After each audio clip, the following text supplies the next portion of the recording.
den. Milí přátelé, dovolte, abych vás co nejsrdečněji přivítal v Šemánovicích na dalším salonu Zimmermann.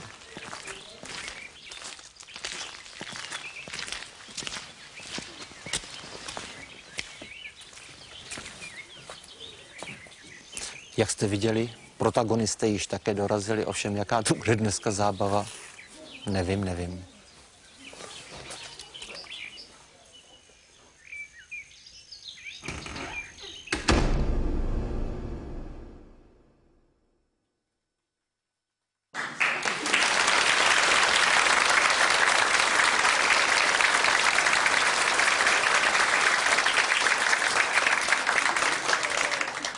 Dámy a pánové, přátelé, během uplynulých 30 let našeho bádání o životě a díle Járy Zimmermanna se nám podařilo objevit a vypátrat o našem mistrovi mnoho zajímavého a překvapujícího.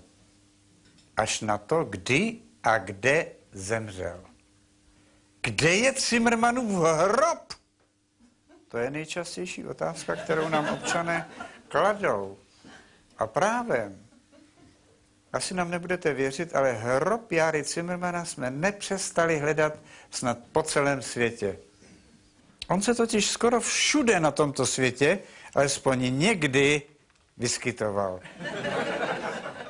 S určitostí jsme mohli tvrdit pouze jedno, že se již drahný čas vyskytuje na onom světě.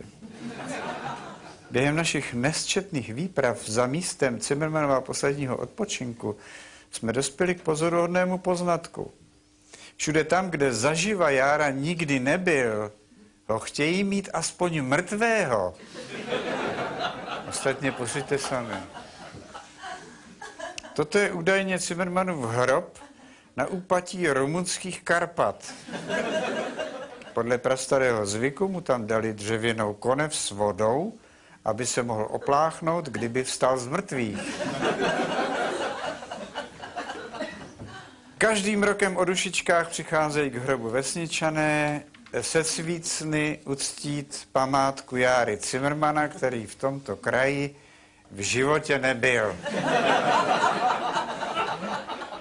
Ale uznejte, máme těmto chudákům brát možná jedinou iluzi, která jim ještě zbyla? Náhrobek Járy Zimmermanna u norské vesnice Helmark nedaleko Bergenu. Zimmermann zde údajně zahynul a zasažen bleskem. Ironií osudu, prý jako kontrolor hromosvodů.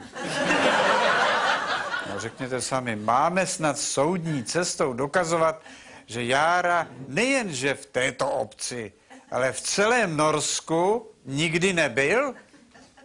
Komu tím prospějeme? Jemu těžko. A občanům Helmarku teprve ne. Kromě Zimmermannovy mohyly zde totiž není vůbec nic, čím by se tato vesnice lišila od 48 527 jiných norských vesnic. Takže jsme si řekli, nechme jim ho tam. Tito dva staří Finové se dušují, že prastarý národní epos Kalevala sepsal sám Jára Zimmermann. Poté prý spáchal sebevraždu, protože věděl, že už nic lepšího v životě nenapíše.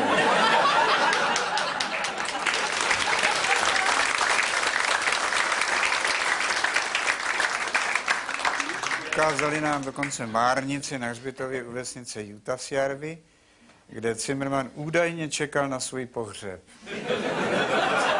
Hrob však identifikovat nedokázali. Další autentický snímek pohřbu Járy Zimmermanna ve španělské Zaragoze. Nám však připadá, že mrtvola v pootevřené rakvi jeví dosud známky života. Ale dokažte to. Tyto dvě švýcarské horálky tvrdili, že jejich koza Trudy objevila hrob Járy Zimmermanna. na stejném místě pastviny se den co den zastavila a žalostně mečela. Když to trvalo už 5. rok, pustili se dívky do výkopu. A hle, co koza Trudy objevila. Kostru z krčence, bohužel starou nejméně 2000 let. Radost pro antropologii, zklamání pro cimrmanologii. Mexičané z vesnice Atramento v severovýchodní provincii Castillas tvrdí, že toto je posmrtná maska Járy Cimrmana.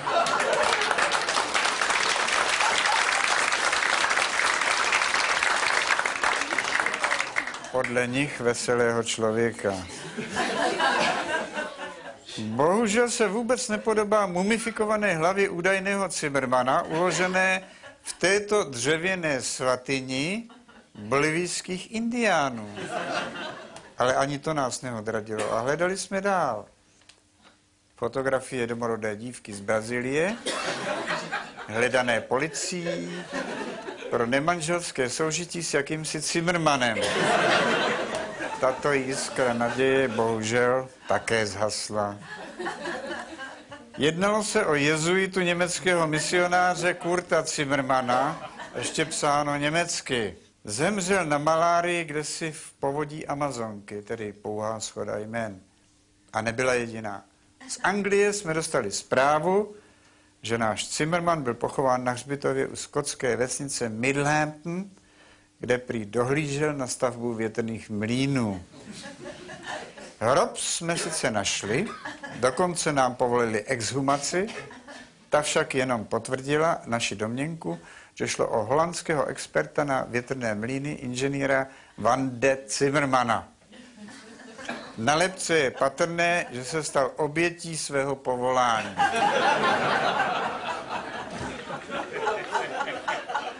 Přátelé, umíte si vůbec představit, kolik peněz stálo naše bezmála 6leté putování po hřbitovech 5 světadílů? Letenky, diety, noclehy a hlavně úplatky za povolení exhumací u více než 367 údajných hrobů Járy Cimrmana. Vy hořekujete nad vytunelovanými bankami a kampeličkami a voláte, kam se poděly naše úspory. A já se ptám, kde myslíte, že jsme vzali peníze na tohle?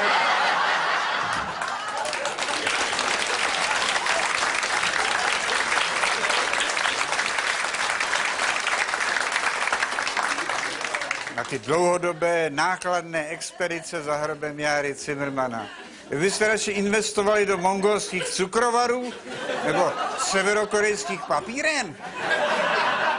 Víte, co by dali vyspělé kapitalistické země za takového génia, jakým byl náš Jára? Nevíte. My taky ne. No tak vidíte.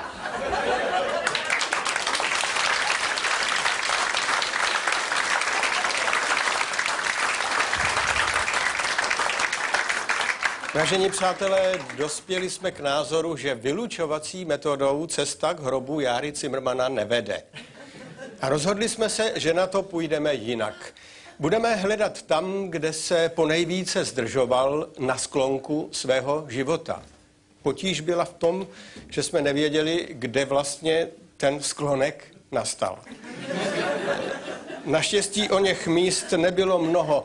Začali jsme na Kokořínsku, v kraji kolem hradu Kokořína.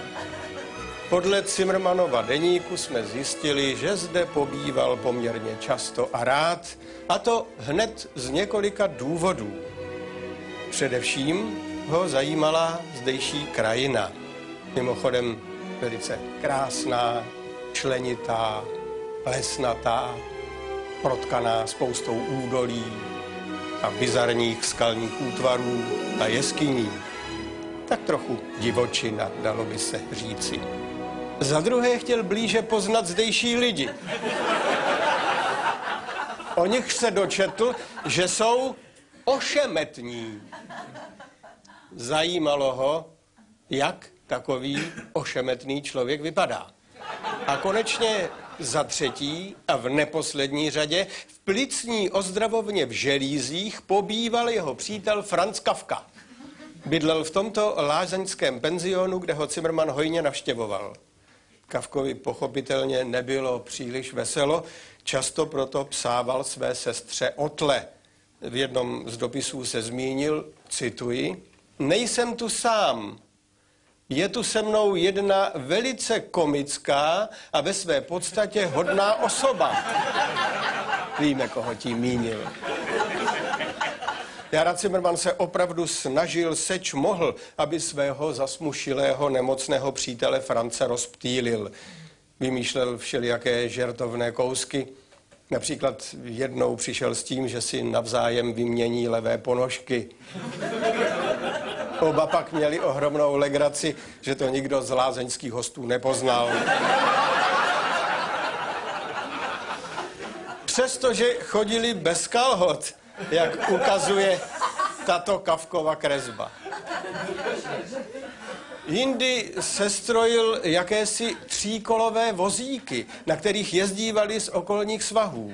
Na snímku vidíte vpředu inženýra Kaufmana, také pacienta, za ním France Kafku a tím třetím vzadu je Zimmermann.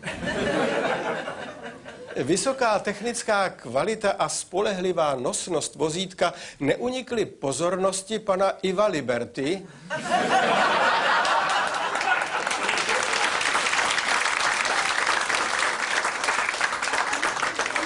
majitele továrny na dětské kočárky v Mělníku. Nabídl Zimmermannovi místo hlavního designéra a šéf konstruktéra. A jelikož Jára Zimmermann nesnášel žvanily, mluvky a mluvčí, právě proto byl ochoten udělat cokoliv pro nemluvňata. A tak místo přijal a během půl roku dokázal svými modely dětských kočárků získat světové trhy. Hlavy států, magnáti, panovníci a mocnáři si přáli, aby se jejich potomci vozili výhradně v kočárcích typu Jára Deluxe, Jára Kombi, Jára Coupé a tak dále. Tak třeba v tomto kočárku si hověl jako malý capart bulharský patriarcha Konev. Typ Jára Sedan sloužil 4 roky princi Karlu Schwarzenbergovi. Víkendy ovšem trávil v inkubátoru.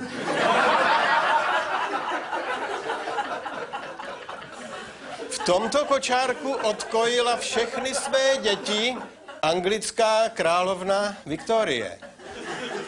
A toto je na pohled trakař, ale ve skutečnosti exkluzivní kočárek, který patřil perskému šachu Ahmedu Mirzovi. Kočárek typu Jára Coupé vozil Etiopiana, habešského císaře Menelika II. Typ Jára Duo dal vyrobit na míru siamský král Smar Vityabrzgva pro svá nerozlučná dvojčata. Zde je vidíte již odrostlá, ale pořád spolu drží pohromadě. Zimmermann ovšem nezapomínal, že nejvíc dětí se rodí v nejchudších rodinách. A právě pro ně zkonstruoval víceúčelový kočárek Jára Multi, který kromě 6 nemluvňat uvezl ještě otep slámy, 13 kilo řepy a pytel Vojtěžky pro kozu.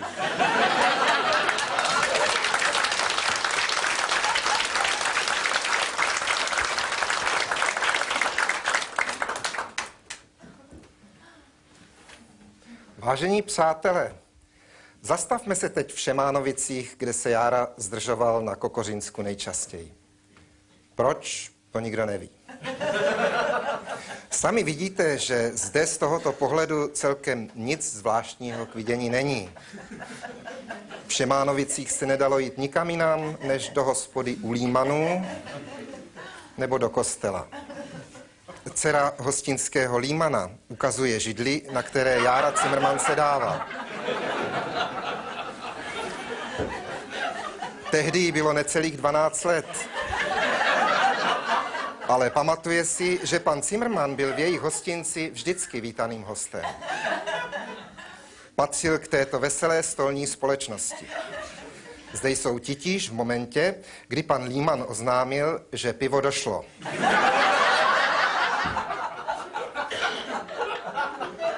Oba snímky nejspíš pořídil sám Jára. Ale vraťme se ještě na chvíli k oné památné židli, na níž s oblibou sedával. Jistě jste si povšimli, že má pouze 3 nohy. Cimrman této zdánlivé nevýhody využíval k tomu, aby zjistil, kdy má dost. Jakmile ztratil rovnováhu, zaplatil a šel domů. Na této 3nohé židli původně sedával Josef Škuba, bývalý hostinský u Grobiána. Tomu ovšem noha u židle nechyběla ani po 10 pivech a 14 rumech. Jára Cimrman si přál, aby tehdy naprosto nezajímavá vesnice Šemánovice něčím vynikala. A napadlo ho, že by tam mohl stát maják. Ten totiž neměla žádná obec na Kokořínsku. Bohužel na obecním úřadě s tímto nápadem nepochodil. Vysmáli se mu. Na co maják? Vždyť nemáme moře. To musel Jára uznat. Ale nevzdal se. Tak dobrá, řekl podle zápisu v obecní kronice. Když ne maják, tak aspoň celnici. Opět sklidil smích. K čemu celnice, když tudy nevede hranice? Ale povede, bouchl Cimrman do stolu. Chce to jen čas a trpělivost. Tentokrát se radní nesmáli. Věděli, že leckterá z Cimrmanových předpovědí se splnila. Například ta, že v Šemánovicích nebude žádné zemětřesení. Slovo si vzal radní Bacílek. Poslyšte, pánové, ta celnice zas není taková pitomost. Katastr naší obce má přece taky své hranice. Tak proč bychom nemohli mít svoji celnici? Ano, ano, souhlasila obecní rada. Celnice bude jistě pro Šemánovice přínosem. Nebyla. Jakmile se proslechlo, že se v Šemánovicích vybírá clo, lidi se obci vyhýbali víc, než kdykoliv předtím. Ještě, že si podnikavá paní Jarolímová najala celnici pro svůj obchod se střižním zbožím. Nakonec se ale ukázalo, že prorok Cimrman měl zase pravdu. On sám, ani obecní radní se toho sice už nedožili, ale po mnichovském diktátu v roce 1938 celnice v Šemánovicích skutečně byla. Chtělo to opravdu jen čas a trpělivost. Ale vraťme se ještě zpátky do lepších časů. Jak jsem se zmínil na začátku, v Šemánovicích se člověk mohl pobavit jedině v hostinci u Límanů. Každou sobotu se tu konaly plesy. Vidíte pozvánku na jeden takový z roku 1905. Všimněte si vstupného. Pán korunu 20, dáma 40 haléřů. Jo, to byly časy. Kromě tanečních zábav probíhala každou neděli odpoledne na zahradě hostince prodaná nevěsta v provedení místních ochotníků. Divákům nevadilo, že árie doprovází jedna tahací harmonika a ani, že opera v tomto obsazení se zde hrála více než 15 let neděli co neděli. Problém nastal teprve tehdy, když zemřel Kecal. Hrával ho pan Dastych.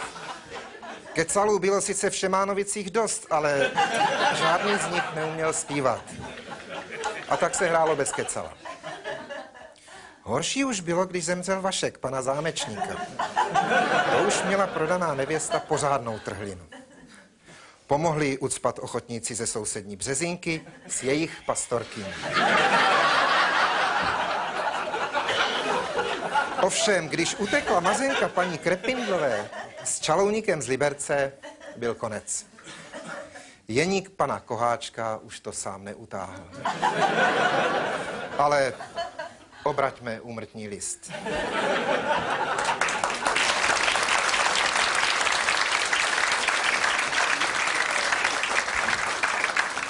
Dámy a pánové, Když se zhroutilo zahradní divadlo u Límanů, Šemánovičtí propadli zoufalství. Nevěděli, co s nedělním odpolednem, které jim 15 let vyplňovala prodaná nevěsta. Jediným člověkem, který zánik hybridní opery Prodaná pastorkyňa uvítal, byl Jára Cimrman. Nyní totiž nastala ta pravá chvíle pro jeho dlouho chystaný projekt mamutího přírodního amfiteátru pro 360 platících a 720 neplatících diváků. Šemánovické národní divadlo musí zastínit celou tu jejich zlatou kapličku na břehu Vltavy. Horlil Jára Cimrman, když předkládal projekt obecní radě. Podařilo se mu vyburcovat z nostalgie nejenom obecní radu, ale i všech 37 občanů Šemánovic,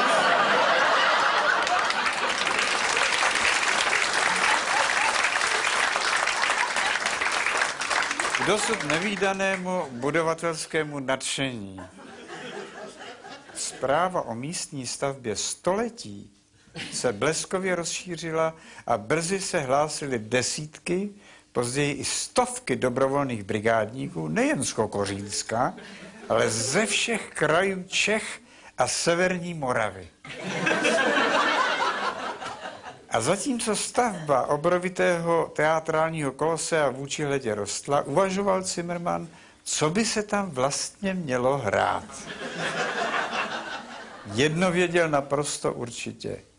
To drama se bude odehrávat na Kokořínsku. A bude se jmenovat, Cimrman se zahleděl do mapy okresu a zakroužkoval si tato místa. Úmrlčí Rokle, Zadní Žluč, Spálená Stráň, Bordloch, Mrtvý muž, Oběšenka a Krvomlín. A mám to, zvolal Cimrman, u nás v Tratolišti.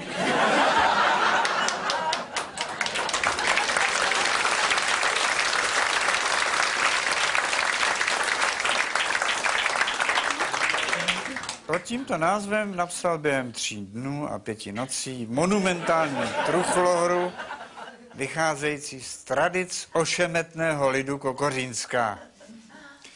Nenechával se svazovat klasickou stavbou divadelních her, jako je krize, katarze, averze, peripetie, fabule, ani jednotou času a místa. Dějství, obrazy a jiná pouta, jak tomu říkal, důsledně vymítil.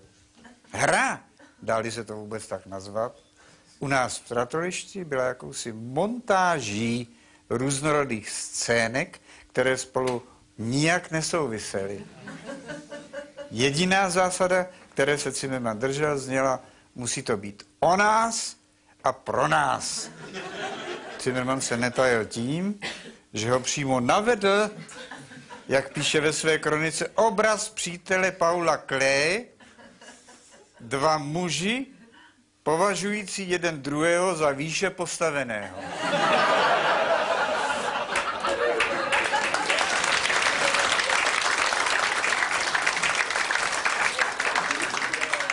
Snad proto se to u nás v Tratolišti hemží různými akademickými tituly.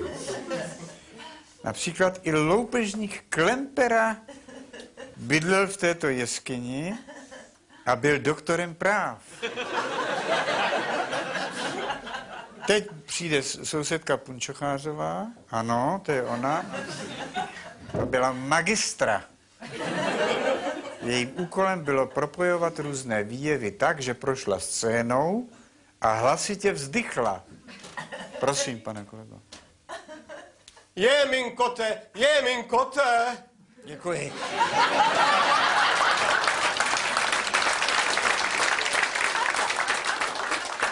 Toto zděšení magistry Punčochářové nebylo samoučelné.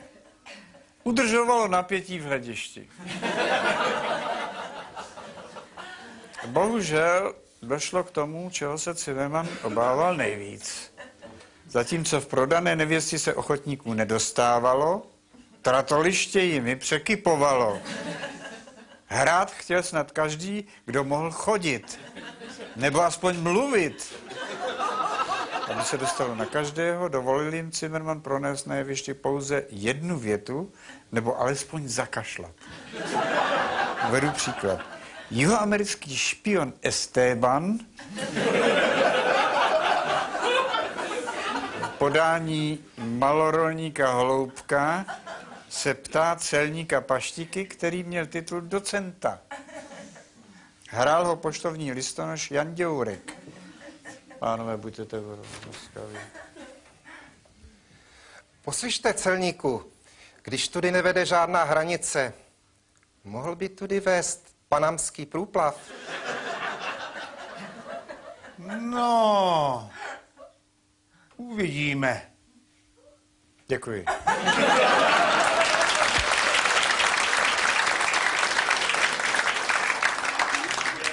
Možná máte dojem, že větší blbost jste v životě neslyšeli. Ale publikum tehdy v Kokořínském amfiteátru to vnímalo jinak. A sice tak, že Filuta celník pochopil, že jde o špionáž a proto odpověděl vyhýbavě. A sklidil za to zasloužený potlesk. Ani jednověté repliky však nestačily angažovat zástupy uchazečů o role. Zimmermann to nakonec vyřešil tak, že z nich sestavoval průvody. Scénou co chvíli prošel průvod sokolů, baráčníků, legionářů, psohlavců. Jednou či dvakrát prošel také spolek Detvan, zdržující slovenské studenty v Praze. V jeho čele kráčel Milan Rastislav Štefánek.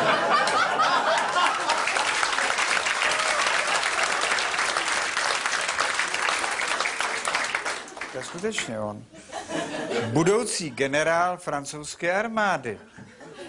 Štefánika stělesnil krejčovský tovaryš Josef Klínovec. Byl mu neuvěřitelně podobný. Ostatně hádejte, který je pravý. Jak si mimo hru bez vědomí Zimmermanna procházely scénou skupiny japonských turistů. Já jim nechal volný průběh, protože představení vlastně nemohlo narušit vůbec nic. Bylo mu ale divné, že japonští turisté za pochodu neustále fotografují, zakreslují a činí si poznámky. Tato jejich horlivost by i pro nás zůstala záhadou, nebýt neuvěřitelné náhody, o níž vám poví očitý svědek, kolega odborný asistent Karel Bartoníček. Prosím.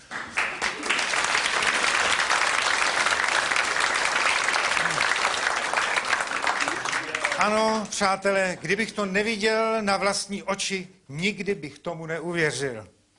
Dodnes mám pocit, že se mi to snad jenom zdálo. Ale k věci. Před 2 měsíci jsme strávili s manželkou nějaký čas v Japonsku. Moje paní je akademická malířka a sochařka a jela si převzít hlavní cenu ve světové soutěži, kterou vypsalo muzeum v městě Koganezaki. Naši hostitelé, tradičně milí a pozorní, pro nás přichystali výlet, který měl být velkým překvapením. A také byl.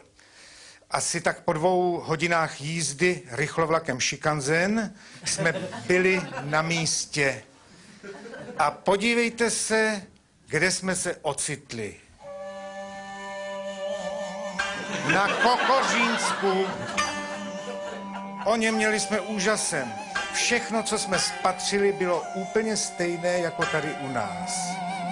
Tyto snímky jsem pořídil já sám, ne tady, ale v Japonsku. Přibližně 814 kilometrů severovýchodně od města Koganezaki. A sice v rezervaci, která se jmenuje Zimmerland.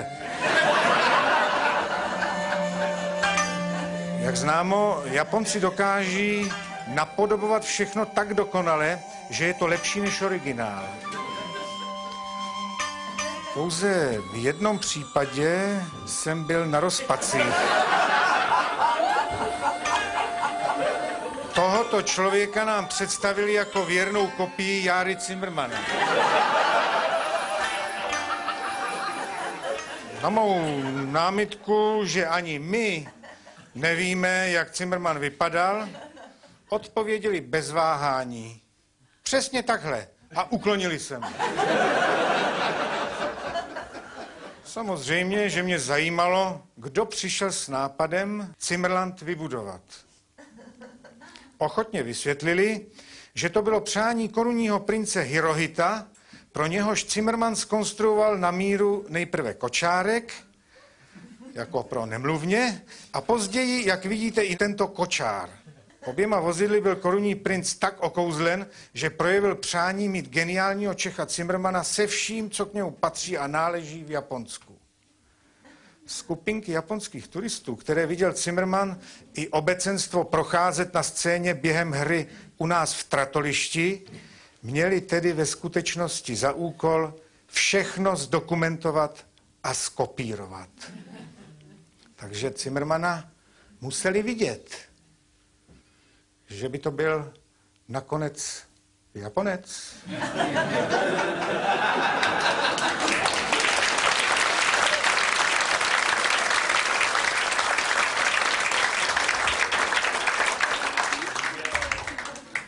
No, o tom, že by Jára Cimrman byl Japonec, si dovoluju pochybovat. Jsem přesvědčen, že všechno, co Jára uměl, co objevil a vymyslel, a také, co se navyváděl, by nedokázal žádný japonský imitátor ani žádný jiný cizinec, ale jedině a výhradně Čech. Mohu to demonstrovat ku příkladu na hře u nás v Tratolišti. Cimrman do ní mistrně zakódoval i kokořínský místopis, takže si chvílemi nejsme jisti, zda nejde o hru dokumentární. Například oběšenka. Stačila pouze tato álej stromů se silnými nosnými větvemi nedaleko obce Truskavna a to ostatní již Cimrman domyslel. V Truskavně žili odjakživa neobyčejně senzitivní občané. Stačilo málo a hned se věšeli. To je ostatně patrné i z dialogu manželů Hnátkových. Zde je vidíte ještě živé. Páni kolegové budou tak laskaví. Tak to snad není možný. Od svatby mě slibuješ knedlíky s povidlama a já mám na talíři zase už placky se škvarkama. Tak já se jdu oběsit.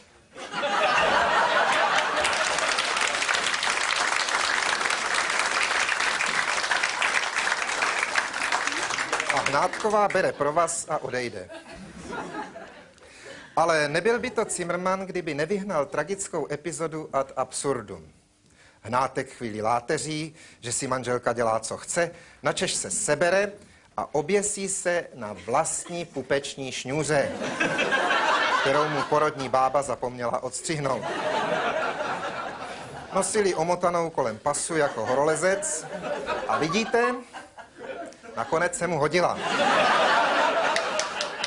Cimrman také využil příležitosti a v průběhu 3hodinové truchlohry u nás v Tratolišti vyzkoušel v praxi svůj vynález detektoru inteligence. Detektor pracoval na jednoduchém principu. Testovaná osoba si stoupla po 2 elektrody a jakmile mezi nimi přeskočil elektrický výboj, přeskočil v hlavě osoby kvocient. Během představení se mohl přihlásit kdokoliv z obecenstva a na Cimrmanově detektoru tuto zkoušku podstoupit. Přihlásilo se celkem 6 odvážlivců. Nejhůře dopadl okresní hejtman Augustin Kubias.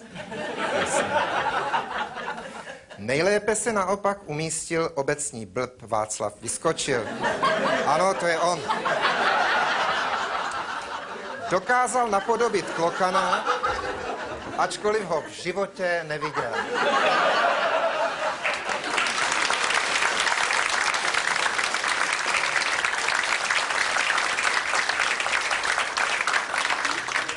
Vážení přátelé, dnešní seminář jsme zahájili zkoumáním údajných hrobů Járy Cimrmana.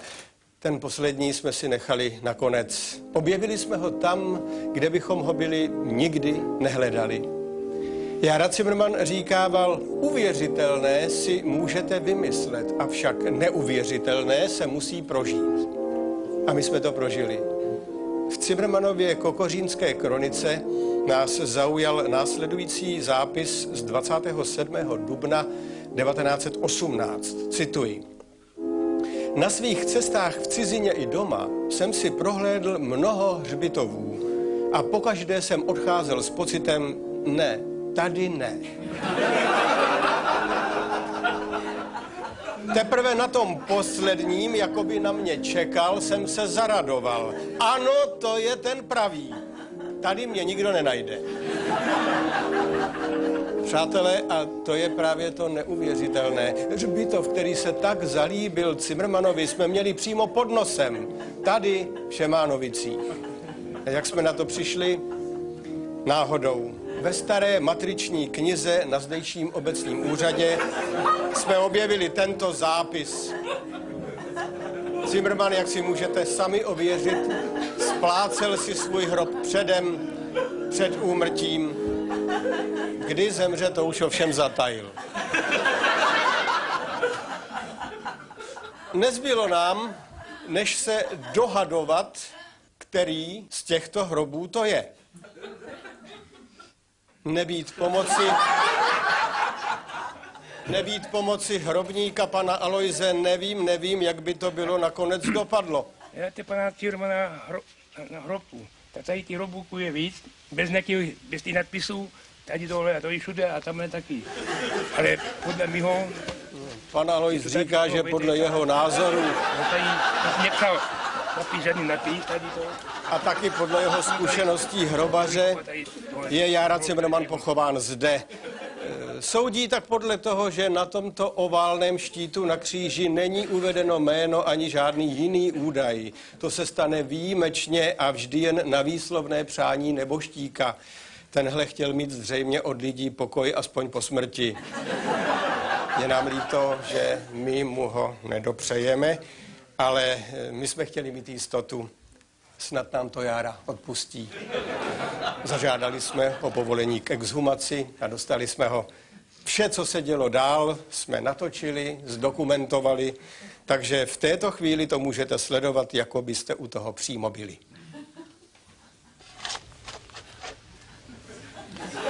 Jak vidíte, hrobník Alojz odstraňuje příkrov hlíny, zatím jen z údajného hrobu Járy Cimrmana. To, co nyní z hrobu vyzvedává, ano, přátelé, to by měl být Jára Cimrman. Ale neunáhlujme se a počkejme na vyjádření odborníka z nejpovolanějších, pana profesora doktora Přemysla Strejce, přednosty Ústavu soudního lékařství v Praze. Ten právě ostatky identifikuje. Sutura coronaria, sutura lambdoida je rovněž srostlá ve všech těch úsecích. A tady je i sutura sphenoparietalis a temporoparietalis rovněž srostlé, čili jako jedince staršího.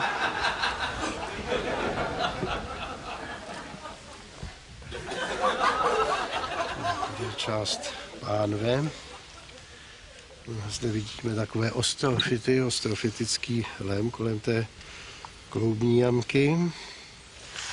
A rovněž zde vidíme takové osteofytické změny, takovou eburnáci té kosti. Tak je to pravda, přátelé. Je to on, je to náš Jára. Po 30 letech marného pátrání ho konečně máme a u nás doma.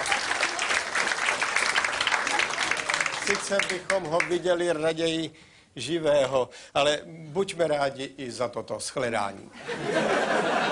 Vážení a milí, byli jste svědky vpravdě historické události a My vám blahopřejeme.